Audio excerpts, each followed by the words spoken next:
Hello, ladies and gentlemen, boys and girls. Furious Brad here. I've got Media Man Dan to my right, to your left. Tonight we're going to be talking about 12 Strong, the declassified true story of the horse soldiers. And it's based on a book titled Just Horse Soldiers by Doug Stanton. It takes place shortly after 9/11, terrorist attacks at the World Trade Center. It's roughly just a couple weeks after it happens is when it really kicks off. It's the first group that was sent into Afghanistan to kind of fight back against the Taliban right after the World Trade Center was hit. A lot of pissed off people. Yeah. You know? Yeah. I remember where I was. I know you do too. Absolutely. We don't want to give our age away, but we're old enough to remember right when it happened, where we were, what we were doing. We watched. Yeah. I watched the second one hit the tower. Yeah. And we're not here to discuss conspiracies or any of that, but we were watching live. I'm gonna let Dan go ahead if you just want to give your thoughts. Just give your thoughts on it, and then we can talk some factual information. Perfect. I really enjoyed the film. I enjoyed it not only from the standpoint of like remembering where we were during, when this was taking place and things that were going on in our own lives, but also there's a lot of times when I watch movies based on wartime events that I don't really get like the sense of patriotism that I did necessarily when I watched this. For some reason, the movie really grabbed me as an American and just made me. There were some things in it that I may not have liked as a patriot, but there was a lot in it that just brought forth the emotion of like, man, like we had to go in and this had to be done, right? It doesn't matter if the outcome was winning the war, whatever. Like this had to be done. There was retribution that had to be paid because American lives were taken in this. So I really got that emotional response out of myself while watching this. So from that perspective, I really enjoyed it. I also thought it was shot really well. I thought the action was done really well. I don't know how much of the writing we've got some stuff here, and we can discuss that in a minute about what was true and if there were things that may not have been 100%. Which you're going to get with any movie based on true stories, but I thought that it was acted extremely well. As a matter of fact, I will go so far as to say, and I didn't say this to you after we watched it, but I thought that this may have been the best acting role that I have seen Chris Hemsworth in. It's pretty good. He's pretty good. I thought he did such a good job in the role that he played. Michael Shannon did a fantastic job, but I like him in most of the things I've seen. Michael Pena, he's good in everything that he does. Brings a little nip of humor, even though he knows how to be serious in his role. So he was definitely the comedic relief here. Do you want me to go ahead and give my score? Yeah. Go ahead and do that, and then I'll do mine, and then we'll talk about where it hits on the factual. On a score out of 10, I'm gonna. I can't give a movie a perfect score. I gave the Star Wars movie a 9, so it would be difficult for me to grade this much less. But for what it did for me, the emotion that it pulled out of me during the movie, I'm gonna give this an 8.5. The only reason I'm not giving it higher is because there's only so much leeway that you got with a true story. But as far as how it came across on film and stuff, I really enjoyed it. So an 8.5 overall for me. Okay, 8.5. It's interesting because 8.5 is what I had pegged. Yeah. Until I started doing a little digging, because I figured a lot of it was exaggerated. A lot of it wasn't. Most movies, if they say based on true events, that means it's loosely based. About 10% based on true events, and the rest of it's just malarkey. After I started doing some checking, most of this is pretty factual. There's a couple scenes that are changed or extended for dramatic effect, which of course they're going to have to do typically. Right. But after reading that, I actually moved mine to a 9. That's as far as a war film. There's plenty of action. Yeah. There's emotions there, like he was talking with the Patriot thing and feeling like, and I remember when it happened, like I was mad. Yeah. I wasn't old enough to really do much about it. I feel like if this happened when we were 17, 16, we may have taken a totally different path. Yeah. Some people might think we're crazy, but that's fine. But after reading the historical, factual information that we've got here, I bumped it to a 9. It's a great war story. Like I said, the emotions are there, the action's there, it's shot well, the acting. I even thought, and I'm not going to try and say his name, but the general from Yeah. from the warlord that ends up Dosed him. Okay. I even thought that guy was great. The guy who played the guy him who did played him. really well. Yeah, did I'm talking really about the guy in well. real I was life. about to say it's, Talking about the guy that's that one portrayed thing that him. we don't know. I mean, we've got some information. Mm-hmm. There's not a whole lot that you know about him other than I was just watching a YouTube video. There was a lot of uncertainty about how he was going to respond. Oh, of when they course. came in because there was a lot of reports that he had been back and forth switching sides in the past because I mean that's kind of what he did. That's But what a lot of them do. yeah, but the actor that played him did Right. really well. Yeah, that's really what's well. the guy that portrayed him, and of course you've got the Northern Alliance is what they were calling it. You had these, was it three? I think it was three. Yeah. Three warlords that have a large following.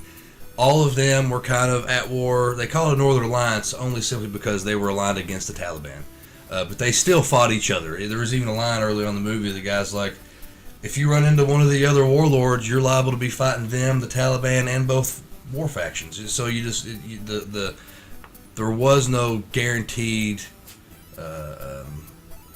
They weren't guaranteed allies. I think the one guy, the CIA guy that was undercover, even said, they asked him, should we be worried about this guy selling us to the Taliban? He was like, oh yeah, absolutely, because. This is actually an interesting piece, and I wasn't even going to mention this until you just said that. Yeah. But the CIA guy that was undercover over there, that was doing a lot of the translating and stuff, come to find out, if I'm not mistaken, from that YouTube video that I just watched, which was done by I think it was like a U.S. military like YouTube channel was the one that put it on. I could be mistaken. Don't take that for a fact, but I'm pretty sure that's who it was. But they were saying that he was actually the very first one. That was a casualty of war. He ended up getting killed while he was there, and he was the very first one that was the casualty of that. I mean, that guy. They even say it in the movie too. That guy's got some stones. Yeah, the stuff that if what he was doing was portrayed pretty accurately in the movie, that guy's got some guts. Yeah. He's over here in Taliban controlled, whoever else controlled Afghanistan undercover as a CIA guy. Walking around with militant groups, living with militant groups, sleeping in tents and caves. I mean, the guy's crazy. But going into a little bit like the horse soldiers, our military, of course, for a long time, from the United States, has always been technologically advanced, superior to most. And it's funny to see in the movie that these guys get over here and the guy's like, all right, here's some horses.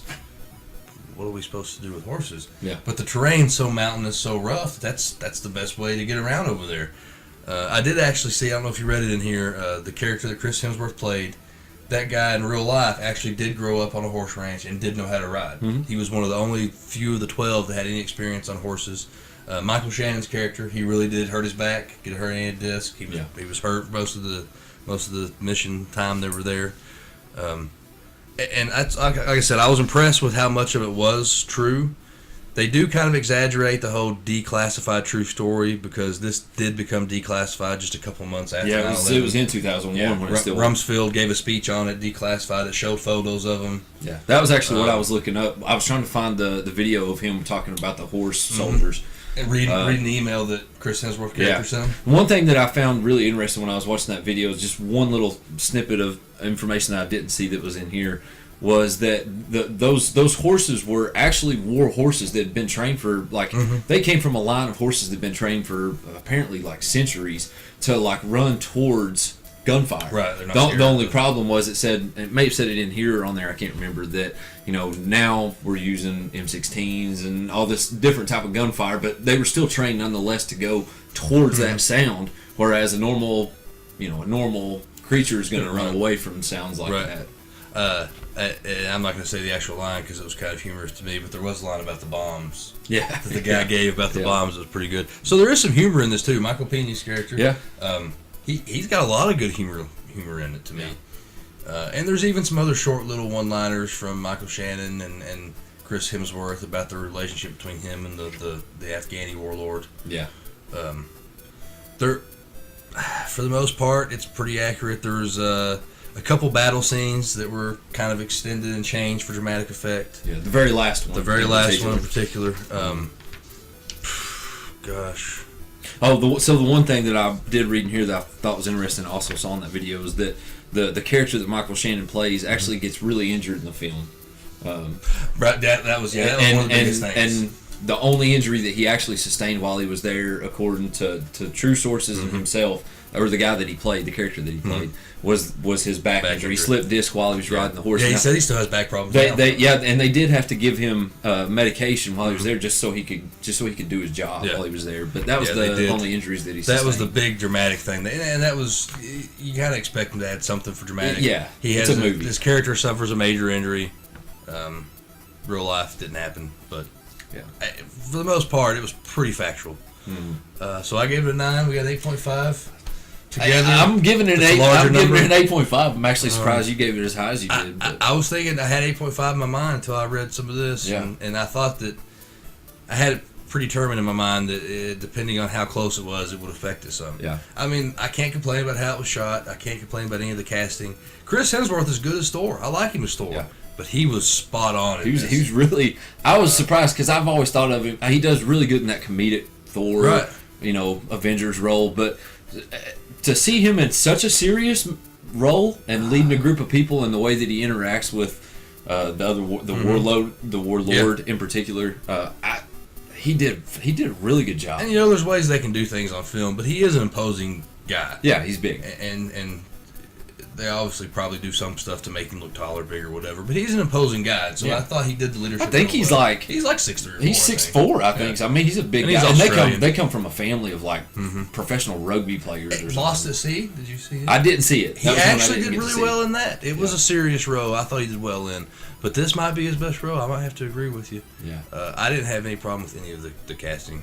His wife in the movie was his wife in real life. Did really? You see that? Yeah. I did not know that. Yeah. I'll tell you something that this movie did for me, and I've seen other war movies even in the past year. The one that Mel Gibson directed, golly, about the guy that was didn't want to kill anybody. You know what I'm talking about? Yeah, it was great. The first conscientious objector. Yes.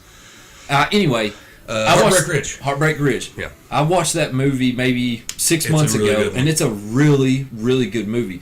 But when you're watching it, you go, okay, this is a great story, and I'm getting to watch it with like modern day action scenes. Is what's pretty much taking place. But there was something about this movie where you could genuinely, maybe it's just because it was so recent and it was within our lifetime and we remember it, that I could put myself in these people's position and feel like I was in, like it drew something out of me that I haven't had for, especially a war movie, in a long time. I would agree. It actually hits you in the feels a little bit. Hit you in the feels. My only complaint about it, I mean, you talked about this, was they did make the American soldiers, riding on horseback is not easy. No. Riding on horseback in rough terrain is more difficult. Riding on horseback in rough terrain while taking gunfire and returning gunfire, I would imagine, never happened to me. Yeah. I would imagine is extremely difficult. And they kind of made the United States soldiers kind of look like Deadshot. On every shot they shot, it looked like it was hitting somebody. Yeah. Granted, they were special forces. They were. And they were got pretty guys high that up. couldn't ride horses. Yeah. He's have to tell them, right turns right, left turns left, kick to go, pull back to stop. Yeah. To me, it's hard to believe they're going to jump on and be picking people off. Yeah. Well, and there were some scenes in it where you could see the group that they were fighting with, that Northern Alliance, kind of the scale of it, and it's not quite as big as what they actually were fighting with. That was one thing that was maybe a little different, because they were fighting at times with troops. The Northern Alliance was up to 5,000 troops that they had at their disposal. So there were times where they were going in with some pretty heavy force. Yeah. So, but I really enjoyed it. I thought it was very entertaining. I did too. And like you said, hit you in the feels. I liked it. So we got a 9, 8.5. That's what, 17 and a half? Is that right? Yeah. I like 8.75 overall. 8.75 overall. I recommend checking it out. If you don't want to go in theaters, check it out on Redbox and Netflix, whatever it comes out to first. I don't know. It's definitely, if you're a war film guy, it's definitely worth watching. And if you're not, there's still plenty of action and good story. Anything else? No, I'm good with that. It's good to be coming back with you guys here. It's been a minute. We haven't had a lot of stuff. Review, well, we've had a lot of stuff going on in our own lives, and it's unfortunate that we haven't been able to put out some stuff. Joe's been putting out The Furious First, and Brad's been streaming quite a bit, so they've been putting out a lot of content. This is the first movie review I've gotten to do in probably 2.5 months. Yeah, we haven't done anything recently. Be sure to check us out on Twitter at Right Fury Media. Subscribe on the YouTube. I think it's down below somewhere. Facebook, Righteous Fury Media. Websites, righteousfurymedia.com. Yeah, and we've got a new logo, if I'm not mistaken. We do. Yeah. We do have the new which logo. is nice. It's really nice. It is. So.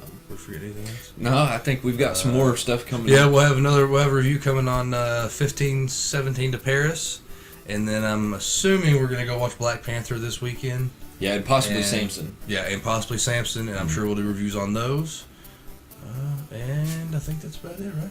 Sounds good to me. All right. Well, have a good night. Thank Come you, back. guys. See you.